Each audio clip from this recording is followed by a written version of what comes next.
애플의 실적 발표가 아마존, 알파벳과 함께 미국 현지 시각으로 10월 29일 있었습니다. 애플 기준으로는 회계연도로 이번이 2020년 4분기의 실적이 되겠습니다. 647억 불의 분기 매출 실적으로 4분기 실적으로는 사상 최대 실적이라고 발표하였습니다.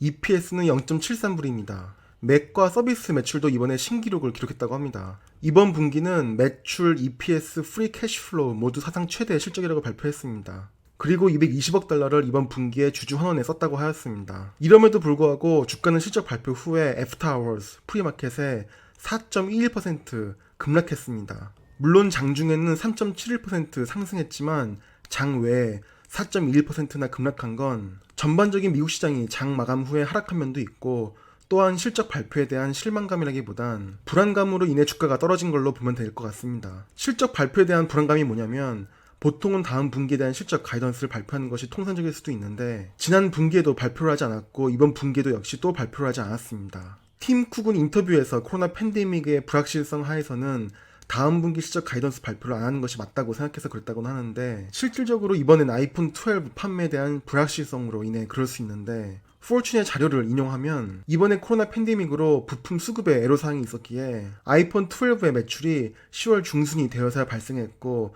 아이폰 12 프로 맥스 같은 경우엔 여전히 제품 판매가 안 되고 있는 점이 애플의 다음 분기 매출의 불확실성을 부채질하고 있다고 언급했습니다. 애널리스트들의 다음 분기 평균 컨센서스는 오히려 매출은 1% 정도 떨어지고 EPS는 8%나 떨어질 수 있다는 의견을 내놓기도 했습니다. 보통 아이폰 신모델의 경우엔 9월부터 신나게 팔아서 10월에서 12월까지의 분기는 매출을 잔뜩 뽑아놔야 하는데, 아이폰 12의 출시 지연 및 양산 지연으로 신통치 않은 실적이 예상된다는 겁니다. 애널리스트들이 이렇게 다소 비관적으로 전망을 내놓는 이유는 과거 2011년도에도 애플의 신모델이 9월이 아닌 10월로 출시가 연계되었을 때 매출이 19%나 떨어진 전력이 있어서라고도 하고, 어쨌거나 아이폰 관련 매출이 이번에 분기 대비 13% 정도 떨어질 것으로 보고 있습니다. 또 한 가지 애플에 대한 우려사항은 현재 구글이 아이폰의 기본 검색 엔진으로 구글을 채택하는 대가로 구글이 애플에 매년 100억 달러가 넘는 금액을 지불하고 있고, 이 금액은 애플 입장에서는 거의 대부분 순이익으로 잡히기 때문에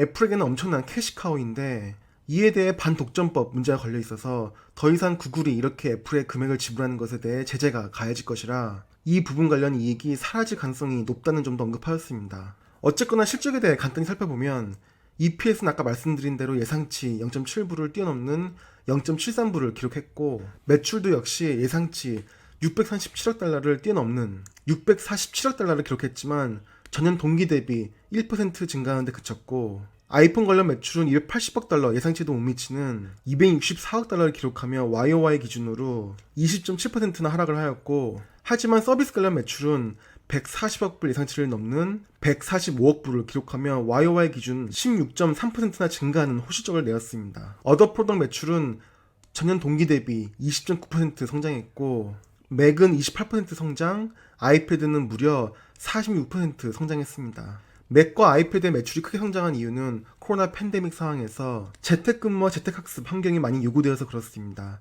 매출이익은 거의 예상치와 동일한 38.2%를 기록했습니다. 제품군들에 대한 설명 다시 안 드리겠습니다. 전반적인 애플 사업 구조와 제품군들에 대해 궁금하신 분들은 본 영상 하단에 링크를 걸어둔 제가 지난번에 올렸던 애플 기업 분석 영상을 참조해 주시기 바랍니다. 제가 가장 눈여겨보는 부분은 애플의 서비스 부문입니다. 이 부분 때문에 나중에 영상으로 따로 알파벳과 더불어 다룰 예정이긴 한데, 애플의 서비스 부문의 잠재성이 심상치 않습니다. 이번 분기에도 16% YOY 성장을 했는데, 이 부문은 매출 대비 이익률이 다른 사업부에 비해 높고, 또한 비즈니스의 영속성이 강하고 애플 입장에서는 성장 잠재성이 큰 부분입니다.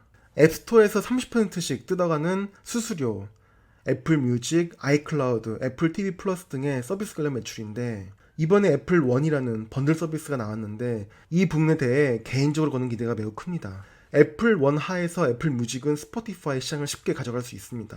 스포티파이 정도를 구독하는 시장은 대부분 북미와 유럽 시장인데, 여기는 애플 사용자가 다수를 차지하는 시장이고, 애플 기기 유저로서는 애플 뮤직이 스포티파이보다는 더 접근성이 좋을 것입니다.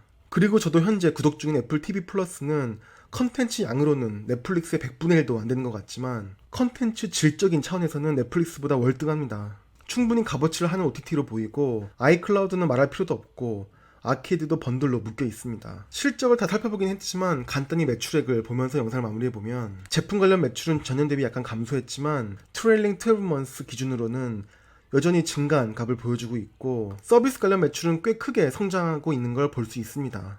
아이폰, 아이패드 등으로 깔아놓은 애플의 하드웨어 생태계 세상에서 이제 앱스토어 등의 수수료로 돈을 긁어가는 모습을 보면 애플은 정말 성공적인 플랫폼 기업으로서 자리를 잡았고 앞으로의 수익성도 꽤 견고할 것으로 볼 수 있습니다. 알파벳이 안드로이드 OS를 시장에 풀어서 플랫폼을 장악한 후에 플레이스토어로 수수료를 폭리를 취해가는 것과 같은 구조입니다. 이 점이 모바일 시장에서 삼성전자와 애플은 같은 핸드폰을 파는 기업이지만 구조적으로 완전 다른 기업이라는 걸 보여줍니다. 애플은 완벽한 플랫폼 기업이고 삼성전자는 전자기기를 파는 IT 기업입니다. 그럼 이 정도로 이번 애플 실적 영상을 마무리하겠습니다. 누누이 영상들에서 강조하지만 하루하루 주가에 흔들리는 심리를 가지신 분들은 주식 투자를 하지 마시고 그냥 부동산 투자나 다른 대안 투자를 하시는 것이 맞습니다. 변동성 큰 주식시장에 너무 큰 심리적 영향을 받지 마시고 항상 평온한 마음으로 성공 투자하시기를 기원합니다. 다음 영상은 알파벳 실적 영상으로 찾아뵙겠습니다. 감사합니다.